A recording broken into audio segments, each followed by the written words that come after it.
Hello, hello. I'm here. Changes.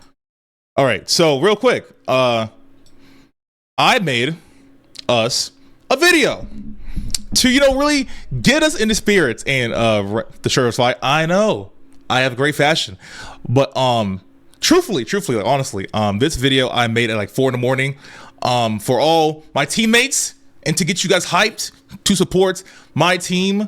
And I hope y'all enjoy. I hope Buffalo, I hope you're in here. I don't think you are though. If you're not, then I'll have to show you later then. But yeah, this video goes out to all of my teammates. I love you guys. It took a hot minute to make. Check it out. In the expanse of our universe, there is one object so mysterious, it puzzles the greatest scientific minds. The black hole.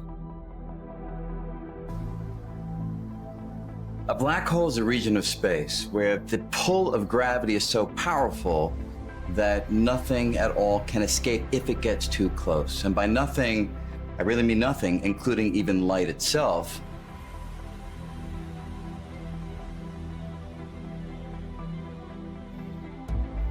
What we really mean by that is this area called the event horizon.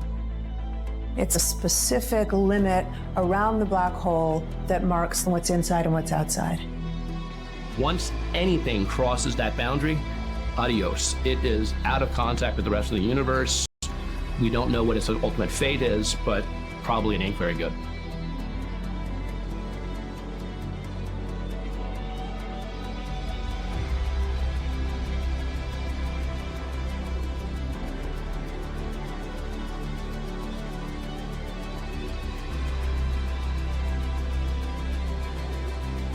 Do not go gentle into that good night.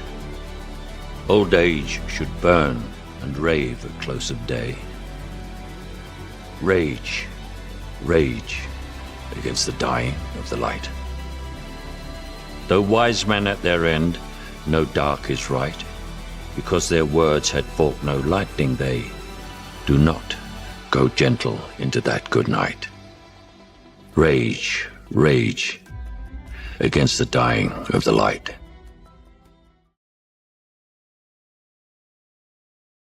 Yeah, boy. I cooked just now. Okay. That took me so long. Like I barely went to sleep last night. Well, man, I didn't. I haven't. Like I said, I haven't been to sleep since like 4 a.m. Cause I was playing and I was like, you know what? That might be a good idea for a video. You know what I'm saying? That might be a good idea. Whoa.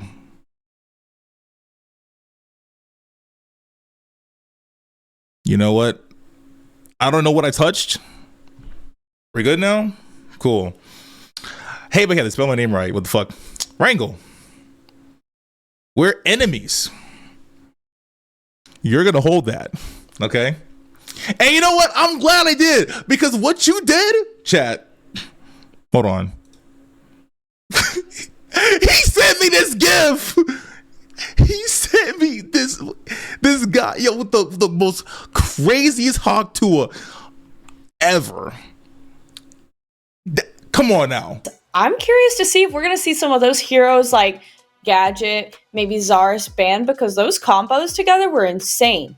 And as you were saying, Tang, I'm hoping that we do see a Wukong on both sides. I do like the whole aspect of trying to find a counter match, but considering Wukong is going to make it through the draft regardless, I'm curious.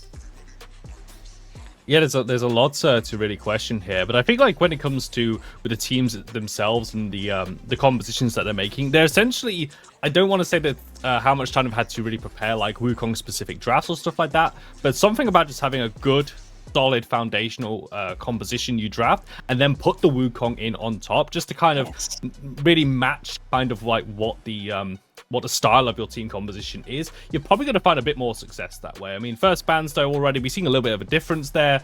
Aurora and Narbash taking off the board early. And Narbash not even being touched in that first game now is going to be banned away in this one. Means that there are going to be some different bans. If we think of the first game, we also had the Bellica being banned away. That might be just able to make it through the draft now, but going back to sort of like, if you want to pick the Wukong or if you want to draft against it, I think it's better to just enable your own Wukong. We did see in the previous game that we just watched that I feel like we had a lot of heroes that wanted to play into Wukong, but the big problem is you can have all the CC you want. If you fall behind, if your damage dealers are not able to dish out the damage, then that hard CC is not going to help you any longer.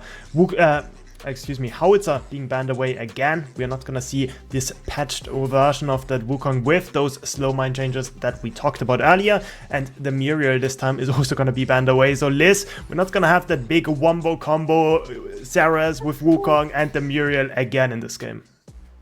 Yeah, it doesn't seem like it. And one thing that I also see that I do want to touch on is the Narbash getting banned. Another one that has a thunk, a lot of health, really prominent hero when it comes to the competitive side, but also someone who can really pilot it is Crazy Fool on that side. Of course, we don't know if he would be playing it this game, but definitely taking that off from him on that side of the table. But we do see Bear Force 1 go ahead and pick up that steal, which again, if they are going to cater into a Wukong, it'd be cool to see a steal be ran with him. Yeah, of course, especially if you're able to just follow up that dive there. I mean, I want to maybe just go back to kind of the setup really that GG's No Fangs did have there with Paper playing that steal into the Wukong off lane. Essentially, the theory was sound, right? Is that the steal just wants to get out of lane, just be even, right? Because the idea is you're playing for that ultimate, you're playing for that CC. It was just the rest of the team kind of getting ahead because of the experience leads from those objectives, and the snowballing went in from there. So I'm quite happy with the steal kind of being brought up here. But the problem is though, is you switch up the bans, something's got to be left open. Bellica banned in game 1. Now we're going to see Bellica picked up here in the first rotation. I'm wondering if this is going to be the attack speed Bellica build. Oh yeah, definitely could be. I think attack speed Bellica that has been pretty prominent lately, right? Even with a few nerfs onto her basic attacks has still been popping off. Now we see the Ceres and the Gideon. So we see on the side of Bear Force 1, we see heavy reliance on those dive champions. See him on top of Cole with that steel ult on top of it as well. So I think if steel is gonna be piloted potential, because then the Wukong flex still possible together with another ADC pick. Yeah, I do like this composition over here on Bear Force 1. As you said, the black hole, the Coliseum, that's going to be crazy in those fights. Of course, over there on Event Horizon, I do like seeing the Bellica picked up. I think she's a great hero. And of course, I'm curious if we'll see it in the hands of Soul Reaper. He's known for playing that hero really well. And especially now that Event Horizon has picked up the Morn. I know we have some Morn lovers out here. And especially Event Horizon has Wangle. And we know he is a Morn stan.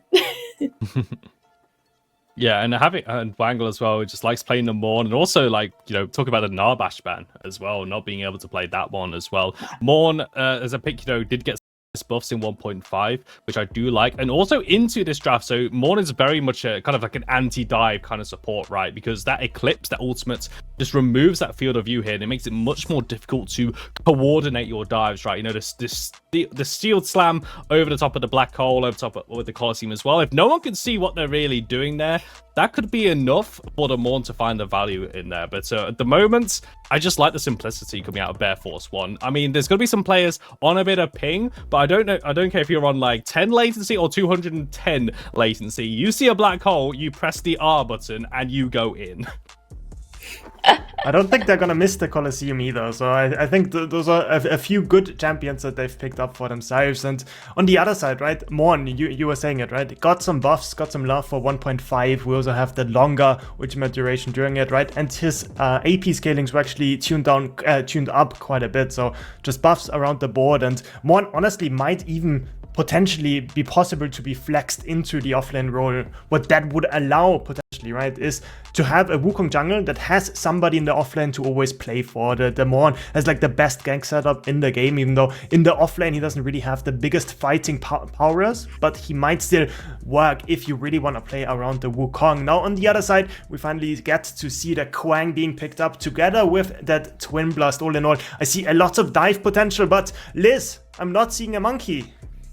We're not seeing the monkey, Tang, and I was curious, especially when I saw the Twin Blast getting picked up, if that was going to be their final hero. But it looks like Bear Force 1 opted out to just dive in and see if they can be the one to negate the monkey. And I'm here for it.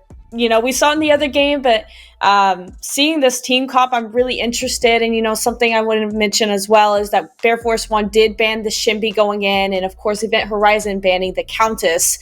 Two extremely really good heroes, especially in the offlane, both of them. Shimby's really strong. So really narrowing those down, especially when it came to those last picks for those teams, both of them really narrowing down that offlane pickup. And I assume, especially if there was a Wukong involved. So limited pool. Yeah, just trying to hit it a little bit here, and you know, finishing off the composition with the Quang as well just kind of fits the entire theme. Really, it essentially confirms that Steel going into the supporting role, most likely going to be Quang in the offlane, Zara's into the jungle. With is how I'm expecting Bear Force 1 to kind of orientate their composition around. Greystone and the Wukong being picked up in here, so that means that, you know, the Morn does go into the supporting role. At least we know that as well. Greystone and the Wukong, I mean, there's still kind of that flex potential between the offlane and the jungle. So I'm going to be really interested to see what they decide to go for here. But I like both compositions, to be fair. I really hope that it's going to go into the jungle just to give us some fresh, right? We did see it in the offlane beforehand. Looked pretty broken, but I promise you guys, like, if I play it, it doesn't look as broken, so it might just be the player as well. So yeah, both of these team compositions want to do some very separate things, but I think, yeah, as we said during the draft, right, Bear Force 1, they want to go for the dive. I'm a bit worried about the early game. With having like the Steel support, for example, does not really have the biggest sort of power in lane. Same with the Gideon in the mid lane, could be poked out by the Bellica with some ganks coming in as well. So just gotta see how Bear Force 1 can survive the early game, and then the big question mark is always gonna be, especially on the Sunday Showdown, it is gonna be what the Wukong is gonna be able to do. Yes, indeed. And, you know, of course, we can see here again and talk back and forth. And again, I do really like I like seeing the Wukong on here, but I do like seeing the comp trying to negate against it. I think it's really interesting. I think it's cool. It makes it very fun. And I think it's kind of a challenge, kind of exerting yourself as a streamer, as a gamer. Can you outdo the Kong, right? But all in all, let's go ahead and drop in the chat below who you think's going to take this. Again, it's a one and done as we go ahead and head down to the sanctuary and pass it over again to Mr. Lance and Mr. Ritter. Thank you once again, Liz, TJ, and Tang. Hopefully, I am unmuted to start the beginning of this once again. I am still Lance Cecil. It's always terrific to be casted with Ritterific. Rit, no Wukong picked up from the side of GG No Fangs, or not GG No Fangs, I'm sorry, Bear Force 1. What is that about? I'm not sure. I think it's crazy to not see it. Why not test it? Maybe they didn't get the rules right. They didn't know that they could both have one or something, and they thought they got beat to the big Lance. We saw dominant performance out of the solo lane. It looks probably more like he's going to be in the jungle here, which has me pretty hyped up. I think I'm going to see what he can really do there. I think he will technically be more dominant in that offlane because the offlane lane being so strong right now with that role. But really excited to see this playthrough in the jungle here. I would assume this is probably going to be our boy Wangle taking the reins on this one. I also have a feeling that this is a Wangle game. I know he has been playing a lot. When they did the little preview where they let the content creators come in, play Wukong early on their streams, play that 1.5 early, Wangle was spamming it. He was playing it everywhere. You could let him play it. I wouldn't be shocked to see if he does it in support. But now that we get the look, yes, it will be Event Horizon with the Wangle on the Wukong. Appreciate him rocking a different skin than JYT was using in the last one to kind of show off more of the cosmetics that are available to him. This Shadow Ops Wukong skin, simply beautiful. Beautiful it is, Lance. It looks great. Like you said, great to see the rotations. Hopefully we'll continue to see that throughout these games, have these different characters played out. Like I said, nice to see him here in the jungle role as well. I think that he probably would have played very well into the Kwang with just the tether compared to your maximum amount of mobility and your ability to kind of push Kwang around in lane. However, you take that exchange to show something different. You put the Greystone over, you say, hey, we're going to put the monkey back in the jungle, and we're going to see what he can do. we are going to see it. And I'm excited as well, like you're mentioning, that he is in a different lane than we saw before. Once again, one of these teams are leashing their jungler to start on that 5 camp. It looks like Event Horizon electing not to do that, but with that 84,000 hair passive, Wangle kind of getting a leash from his own clones. 84,000 hairs, 84,000 more than I have on my head, which is probably why Wukong will be so OP. That could be it, Lance. Is it just simply a hair diff? I think that it's just an overall player, right? Last game we saw Joey play very well. It's not that the steal wasn't great, but we had mentioned he had to kind of hold on to get that ultimate. I think we said you're not seeing the leash on the side of the jungle here because the Wukong can kind of clear with that passive that he has through the ult. Doesn't look like he's truly ahead of the pace very much right now of the Zars. The Zars did get the leash, so maybe that puts him right on par with the normal jungler if he does have that assistance. And Crazy Fool really laying the hands on the captain of Event Horizon early in this game. He got that level 2 spike on him, and he pushes the W key down towards him. Cosmic is going to have to burn through both of his health pots very early to be able to stay in an XP range of these minions to be able to not fall super far behind Crazy Fool. But I want to keep my eyes on this mid lane. Empty here. We see the mid laner for Bear Force 1. I haven't had the pleasure of casting an Empty game since PCC2. He has taken a little bit of a break from the game, but anybody that knows this name knows that it should be feared if he is in practice. Easily a top 3 mid laner in the game, and he's not number 3. Lance, I'm in complete agreement with you on this, and I'm really excited. As far as the wanting to be competitive side of it, I love this matchup here. I love to see this Soul Reaper Empty matchup. Is Empty Rust here? Not as we see the Greystone getting active. Oh, Cosmic getting out of there. Sorry, that gets out of there just barely. The Kwang being aggressive. Crazy making sure he puts his force down. He's being felt. Yes, and Crazy knows that he has got this lead. He's got to get this back off. They are circling around. He will get himself back to the base before he can get found. Wangle does a little bit of invading onto that red side. Going to pick the first river buff for himself for it. I just want to make a note. We don't see these towers on the map. I promise you they are there. You'll be able to see them shooting, but just a little bit of a small glitch, but they are there. You have to be respectful of them. You don't want to be diving them. Crazy Fool almost able to catch Cosmic underneath that invisible tower. Now he gets that reset off. The health bars are in more of an even state. Hopefully Cosmic can take a little bit better of some trades here, not get pushed out again right away by Crazy Fool. And as we just see this minor exchange, it looks like Crazy's going to play comfortable to stay in this one, get his lane, let his lane reset, maybe try to freeze on his side. Do want to go and make mention back to the Wukong out of the jungle here. I did notice, as you said, he grabbed that first river camp. He was attempting to do a little bit of counter jungling. Wangle did eventually at one point there after that 2 camp get ahead. So that 84,000 hairs is enough to say, hey, we don't need to perform that leash. The Wukong can get through this jungle fast enough.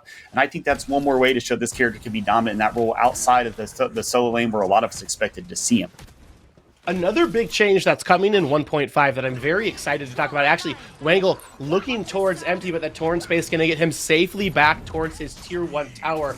But it will be Just Ro taking a look back at him. He's going to get knocked up, though. Wangle a little bit out of range for the ground pound, and they will just kind of continue to look at each other. El Dudikoff and Grizzly both have roamed their way over here. A lot of attention onto Soul Reaper in the mid here, but they will retreat, will go back towards that left side of the map, and it is Cosmic running away from Crazy Fool again over here in this. Both level 5 already. Once level 6 comes out for Greystone, will feel a lot more comfortable with those 2 lives after the Stoneforge Soul can be available to him. Now Just Ro has his eyes on Soul Reaper again. They are just camping the man. And I love this matchup here, and I love the respect that they are showing Soul Reaper with it. He flashes in, but the Neuro isn't going to be enough to kill him. It's going to be Just Ro. Put him on the board. He's going to take him out, but Wangle going to come through. The stun comes down, and he will be pushed down to it. Just Ro around Empty's health bar very low as well, but I don't think there's enough left here to get a kill. The black hole comes out, but Wangle able to dodge it. Gonna jump himself up now. He's got his eyes set on Empty, who has 0 mana available to him. Ro pretty low as well, doing what he can to body block. Gonna get flashed forward by it. Wangle takes a punch and he's gonna fall. Just Ro now 2-0 early in this game.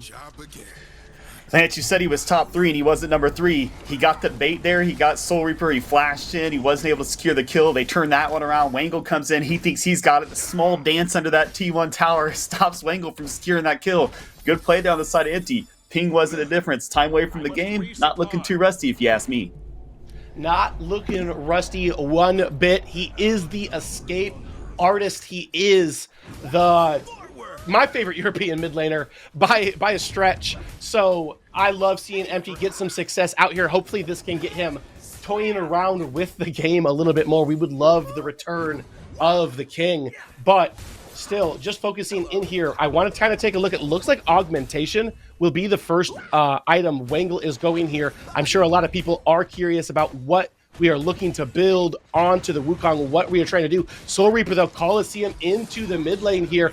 Ro going to be able to pick it up. He is 3 and 7 minutes into the game, Ritter.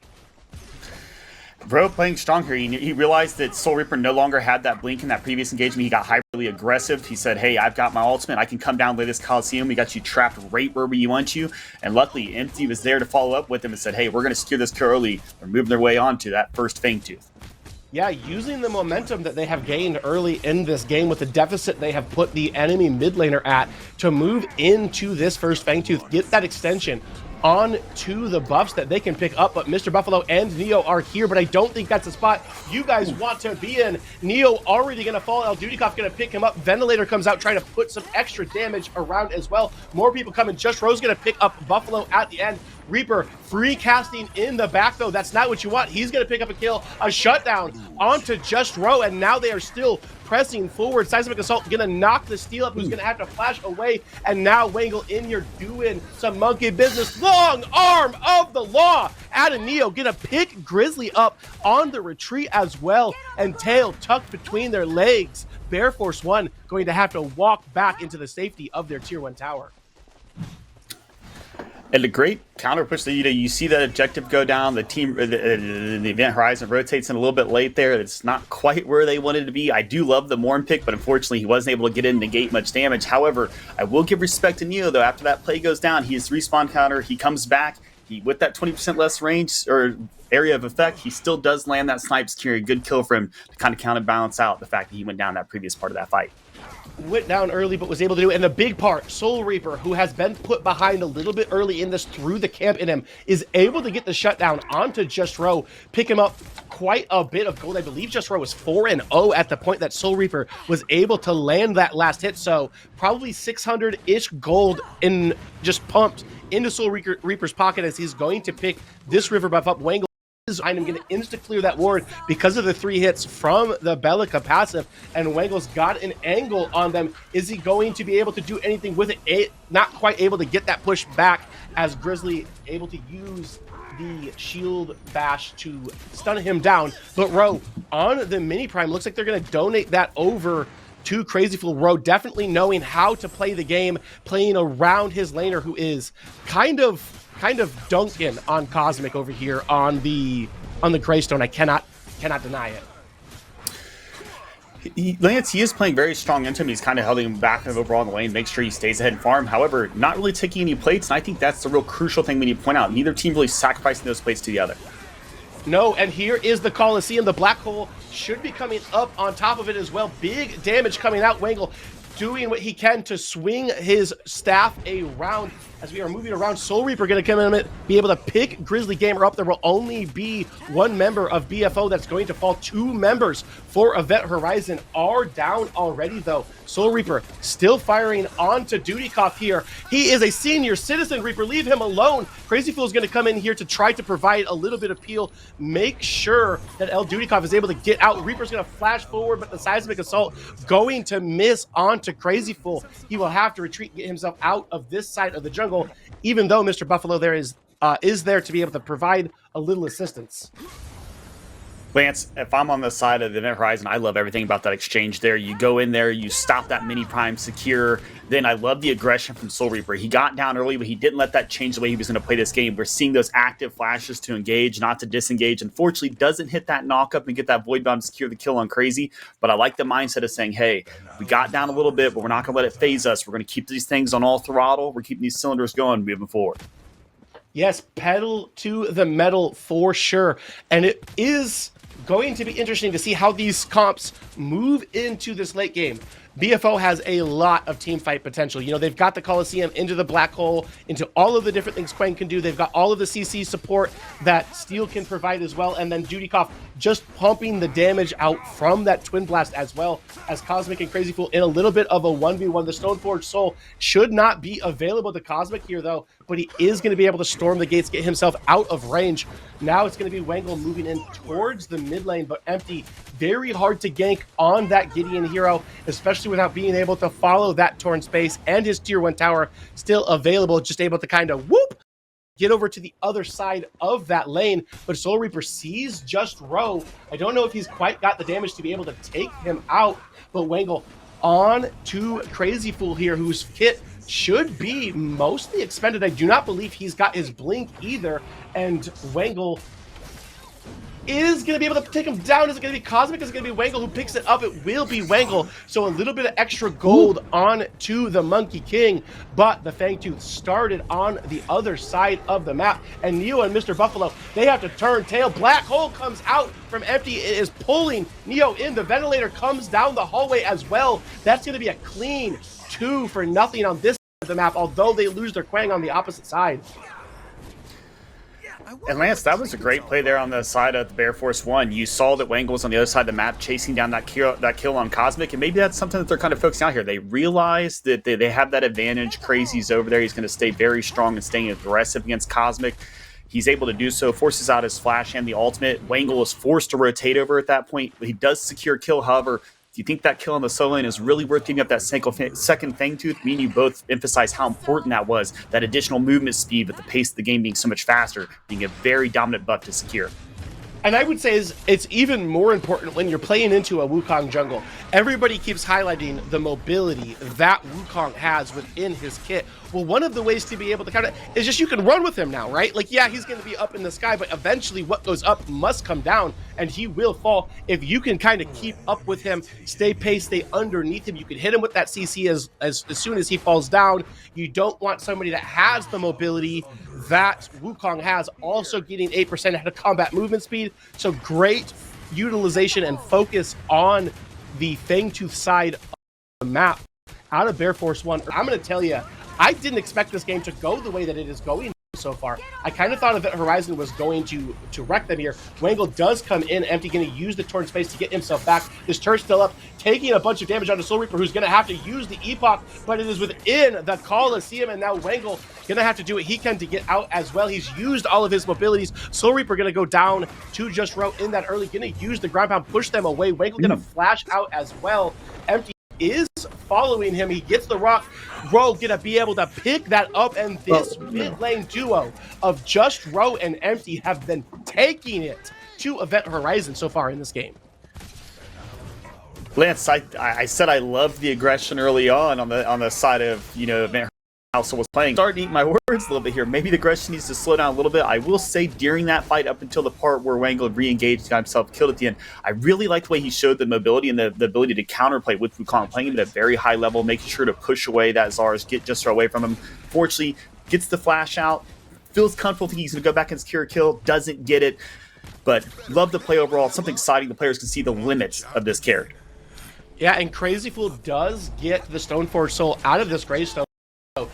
Some vulnerability for the next minute and a half, 2 minutes, especially while Crazy Fool has that mini prime still on the Quang to be able to push those minions in again and again and again into that Greystone. Tier 1 tower does still have a little bit of life in it, but probably one, maybe two more waves out of Crazy Fool pushing in with that Quang will be enough to secure the second tower of the game and the first for Bear Force 1.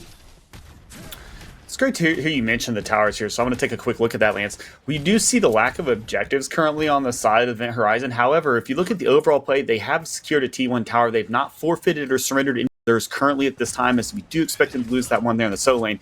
Overall, you don't have the objective play you would like, but as far as control of the map, it's not completely out of your hands.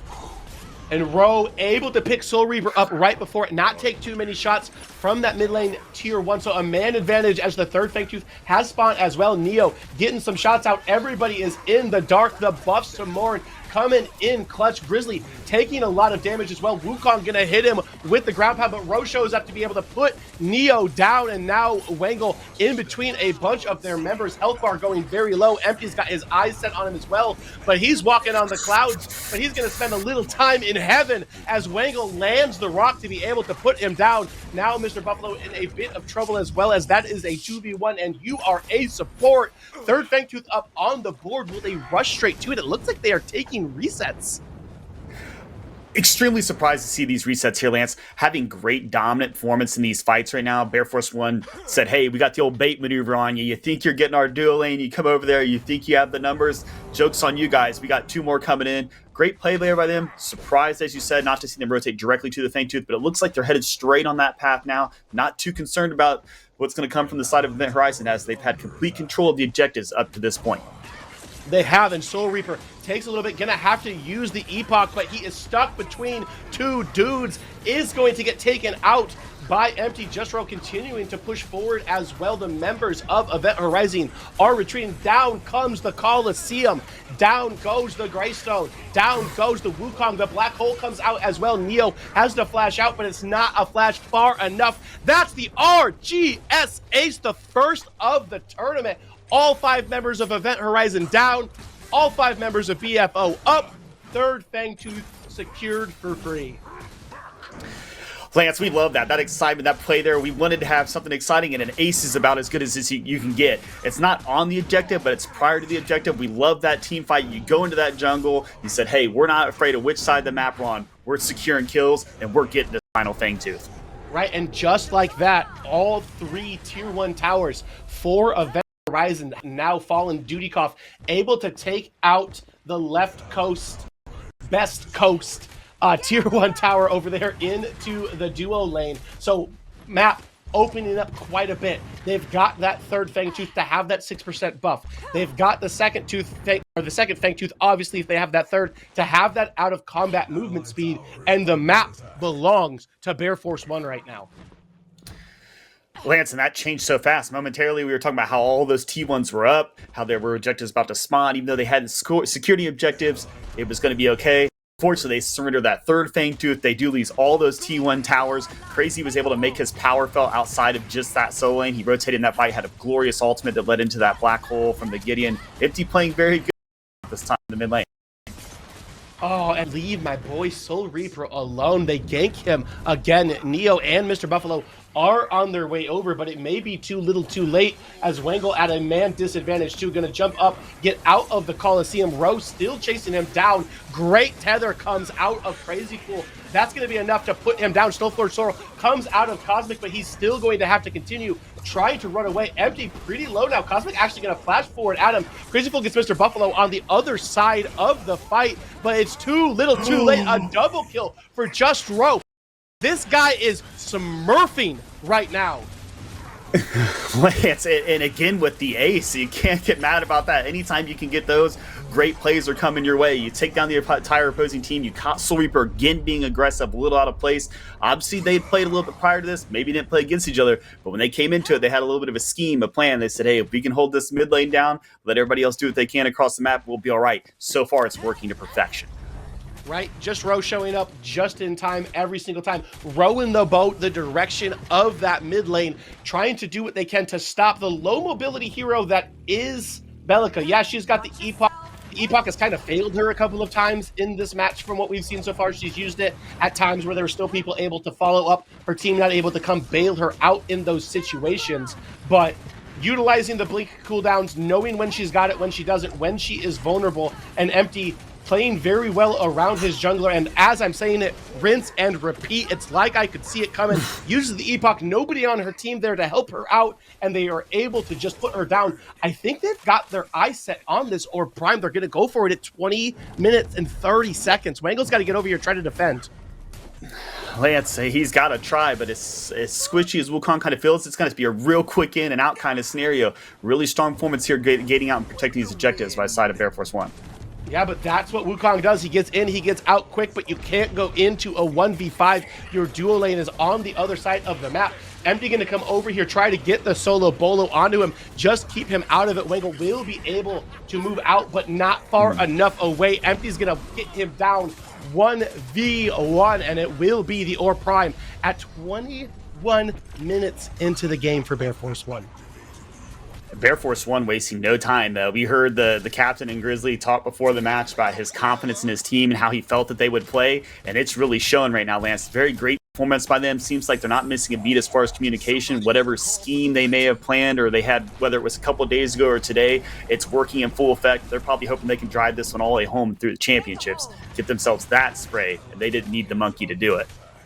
They didn't need the monkey to do it, which I am surprised by. I said at the end of the last game, the lesson is if Wukong is available, you pick it. Soul Reaper going to flash forward here, but not enough damage to really do too much. Will get the Orb Prime buff off of these minions, keep his tier 2 tower alive for the meantime. Now Cosmic does have a little bit of a flank, but not able to lock Empty down on the backside of it, and it will be a little bit of a rinse and repeat. Go back, get that minion wave, get them empowered with your Orb Prime buff, and continue to shove them up these lanes. Yeah, Event Horizon needs to slow things down a little bit. Play comfortable. You kind of got to cautiously hide under your towers, get you some farm. Don't play too aggressive. Can't get you guys getting singled out here. It seems like when one goes, it trickles into that domino effect, and it's that 2, 3, 4, 5, and we get that ace play. So they don't want that to happen here. They need to make sure they slow it down, dance around these objectives, but don't be overly aggressive, Lance. No, and it is the Primordial Fangtooth that has just spawned. Wangle does use the deflection and the stun, so it won't be available right away, but we've got a little bit of a skirmish coming out, going to put them into dark mode, but not enough to be able to get any sort of engage or any sort of pick that they were looking for. They need to get Cosmic over here. Crazy Fool actually going to solo bolo on to Neo, and that means that the fight is on. The ADC is dead, but the ADC, oh, Dudikov actually able to survive. They still got their eyes onto him, but 3 members of Event Horizon are already down. Only Wangle and Cosmic are up, but scratch that, it is only Cosmic is up. And I don't believe he's got a whole lot left within him. This should be the 3rd RTS ace of the game, and they should turn their attentions immediately over to this Primal Fangtooth, or simply try to end the game. They've got 20 seconds before anybody with any wave clear is even up. Lance, the way that their team's playing now, they're in full sync. They're making sure they land those CC chains, lock down anybody who comes up. With these few seconds left on that Neo Murdoch respawn, I would go ahead and slam this one. Get yourself that ticket, stamp it. You're going into the finals. Ooh, and Grizzly Gaming immediately sees him, immediately dunks him. Bear Force 1, Bear Force win. And we have our finals set. It will be Shibby's Ghost Wolves versus Bear Force 1 with so much on the line. I've said it a couple of times. I'll say it again. The immortality of having your own spray in the game, that is quite the reward. Lance, it's a great reward, and to be honest with you, I didn't quite expect these matchups to go the way they went looking at the rosters prior to today. However, after the performances by these teams, really excited to see the 2 teams that did make it there. Hats off to Lita and her team, hats off to Grizzly and your team. I think the vibes on both those teams were obviously immaculate, as those coaches had mentioned. I think the schemes and plans they made prior to this game worked out just fine. Whether it was a monkey on your team or it wasn't, it panned out for both, and I'm excited to see how this thing goes down. So am I, but that is going to be it for me, Lance, and Ritterific for the day. We'd like to thank all of you guys for coming out and supporting us and watching this great pred. We've got a lot more to go, but I want to hear what Liz, TJ, and Tang thought about that game too, or that second game. 23 minutes is what I think about that game. That was insane. Phenomenal job of Bear Force 1. That was the definition of how to get a lineup and run them well against that Wukong and really shut down that team composition. That was phenomenally done, picking off the other heroes, really singling them out. And it goes to show that if you can really have that team comp, you can shut down the Wukong. It's the team composition, Liz, but it's also the fact that Air Force One just kind of made every decision in the they got every decision correct early on, right? They were there for the first Fangtooth, they were there for the mini prime, they secured the 3 Fangtooth Monty as well, all 3 Fangtooths, giving them their percentage increases to offensive defensive stats. Everything was going their way. And for Event Horizon, I mean, I always like to say that sometimes you get into a game, you can't, like, you sometimes have to play like you're not behind. just to keep yourself in the game. But the problem is, though, is that was a gulf, though. They were so far ahead that honestly, it just kind of played into their hands in the end. I mean, definitely. I think Event Horizon, they were really looking forward to the next game the way they were egoing BFO. But yeah, I mean, didn't really pan out, right? Like those early dives in the mid lane, the blinks forward by Soul Reaper, not connecting with the targets, and then suddenly you are an immobile Bellica going in a bit too deep, and Belfast 1 never really overextending, right? Especially Empty in the mid lane, for example, like playing Gideon, not really trying to be the protagonist of this game, just standing back, making that enemy team overcommit, and then, as you said, TJ, they were not respecting sort of the gold lead that we did see out of BFO towards the later stages of the game, and then Event Horizon, they just get beaten by objective control, by good setup, and then also, of course, filled wallets with gold after all of these one team fights. Yes, well said, guys. And we were kind of talking about it off stream, but, you know, we were saying, man, we've been paying attention to the Wukong, but oh my goodness, that Zarus, man, he has been making a difference in these past few games, and wow. Shout out to Justro and Empty in that game. Y'all killed it. Y'all really killed it, and it goes to show that it can be done. But that's it. So, you know, we're going into the finals now. That was a one and done. Good job again, Event Horizon. Thank y'all for coming and playing. It was awesome. Phenomenal job. And I'm excited to see these next two teams compete against each other. A Wukong team and then a team that chose not to play Wukong. I'm excited to see if that's something we might see in the finals. But we'll be back from a short break to discuss it further.